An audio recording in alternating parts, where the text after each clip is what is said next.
நெல்லை நாடாளுமன்ற தொகுதி பாஜக வேட்பாளர் நைனா நாகேந்திரனை தகுதி நீக்கம் செய்து வழக்கு பதிவு செய்ய வேண்டும் என வலியுறுத்தி மாவட்ட தேர்தல் பார்வையாளரிடம் திமுக வழக்கறிஞர் அணியினர் கோரிக்கை மனு அளித்துள்ளனர்.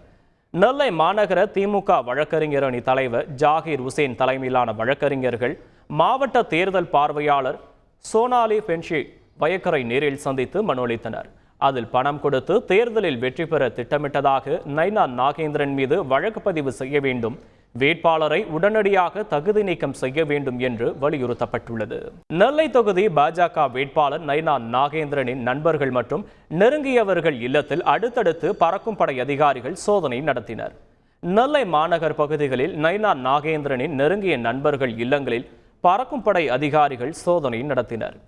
குறிச்சி பகுதியைச் சேர்ந்த கணேஷ்மணி என்பவர் இல்லத்தில் நடத்தப்பட்ட சோதனையில் 2 லட்சம் ரூபாய், 100 வேஷ்டி, 44 நைட்டி, 25 மது பாட்டில்கள் பறிமுதல் செய்யப்பட்டது.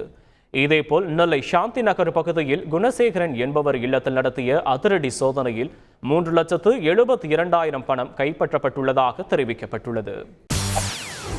செய்திகளை உடனுக்குடன் தெரிந்து கொள்ள உடனே சப்ஸ்கிரைப் பண்ணுங்க.